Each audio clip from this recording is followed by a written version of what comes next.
हैं शबिया नकवी हमारे साथ मौजूद हैं। शबिया, आपसे एक तो इजलास का अहवाल जानना चाहेंगे और ये भी बताइएगा इजलास में सिक्योरिटी के हवाले से किन मेजर्स का जायज़ा लिया गया और इंतखाबात के हवाले से एक बार फिर से रिकन्फर्म किया गया है कि इंतखाबात वक्त पर होने जा रहे हैं।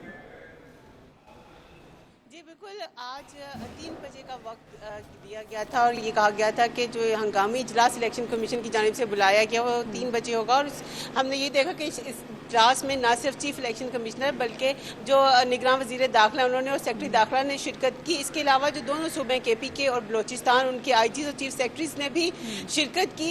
इजलास 1 घंटे से ज़ायद जारी रहा और उसके बाद जब निगरान वज़ीर दाखिला बाहर आए तो उन्होंने सहाफ़ियों से भी गैर रस्मी गुफ्तगू की और उसमें उन्होंने यही कहा कि जो इलेक्शन के हवाले से शकूक व शुबहात हैं वो ख़त्म हो जाने चाहिए। इलेक्शन 8 फरवरी को ही होंगे और उन्होंने कहा कि जो IGs हैं दोनों सूबों के उन्होंने अपनी रिपोर्ट्स जो इजलास है उसमें पेश की हैं। और उन्होंने कहा कि स्पेसिफिकली जो बलोचिस्तान के हवाले से बात करते हैं उन्होंने कहा कि जो बलोचिस्तान का मसला ये नहीं है, वहाँ पे कोई पोलिटिकल पोलराइजेशन नहीं है, किसी उम्मीदवार को किसी दूसरे उम्मीदवार से कोई मसला नहीं है। मेन मसला जो है बलोचिस्तान का वो दहशत गर्दी है जो कि सरहद पार से हो रही है।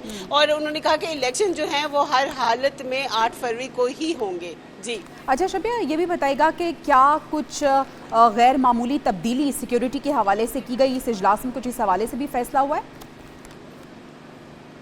जी, उन्होंने कहा कि जब उन्होंने मीडिया से बात की तो उनका ये कहना था कि जो इंतज़ामात हुए हैं सिक्योरिटी के हवाले से वो तसल्ली बख्श हैं। और लेकिन अगर इसके अलावा भी इलेक्शन कमीशन को ज़रूरत पड़ती है तो उनकी हर तरह से जो सिक्योरिटी है वो फराहम की जाएगी। और उन्होंने कहा कि हमारी पूरी कोशिश है कि निगरान सेटअप को जो एक जिम्मेदारी दी गई है इंतखाबात की, हम उसमें सुरखरू हों और हम यही चाहते हैं कि अवाम एक पुरअमन माहौल में जो अपना हक़ राय दही है वो इस्तेमाल करें।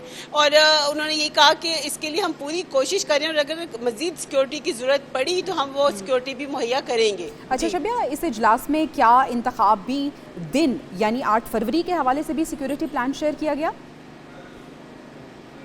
जी, हमने उनसे यही सवाल किया कि जो दहशत गर्दी की सूरत हाल है, चाहे वो खैबर पख्तूनख्वा की हो या बलोचिस्तान की हो, तो उस हवाले से क्या ये इसके चांसेस हैं कि कुछ हलकों में जो हैं वो इंतखाबात मुलतवी कर दी जाए या इन दोनों सूबों में मुलतवी कर दी जाए? तो उन्होंने कहा कि नहीं, ऐसा नहीं है। हमारी जो प्रायोरिटी है वो यही है कि इंतखाबात जो हैं वो अपने वक्त पे हों और इंतखाबात 8 फरवरी को इलेक्शन के दिन को तब्दील करने के हवाले से इजलास में कोई बात नहीं की गई। लेकिन सिक्योरिटी के हवाले से जो है वो KPK के और बलोचिस्तान के IGs ने अपनी रिपोर्ट पेश की है और जो इंतजामात हैं वो तसल्ली बख्श हैं। लेकिन हम पूरी कोशिश करेंगे कि अगर कहीं भी जहाँ जो हसास इलाके हैं वहाँ पे अगर मजीद सिक्योरिटी की जरूरत हुई तो हम पूरी कोशिश करेंगे कि वो मुहैया की जाए। ठीक है, थैंक यू सो मच शबिया, आप हमें सिक्योरिटी के हवाले से बता रही थी। इस इजलास में जो फैसले किए गए हैं, इजलास खत्म हो गया। Chief election commissioner Sikandar Sultan Raja की ज़ेर सदारत ये इजलास थे क्योंकि बलूचिस्तान और KP में जो दहशत गर्दी हो रही थी और वहाँ पे कुछ जो वाक़यात हुए हैं उसके बाद फिर से एक सवाल, यही सवाल जिसने फिर से जन्म लिया था कि इंतखाब वक्त पे हो रहे हैं। इंतखाबात 8 फरवरी 2024 को ही हो रहे हैं, पत्थर पर लकीर है। अगर नहीं होने होते तो ये इजलास इलेक्शन कमीशन में नहीं होता, चीफ इलेक्शन कमिश्नर साहब घर पे बेगम साहिबा से डिस्कस कर रहे होते एज पर दी ऑर्डर।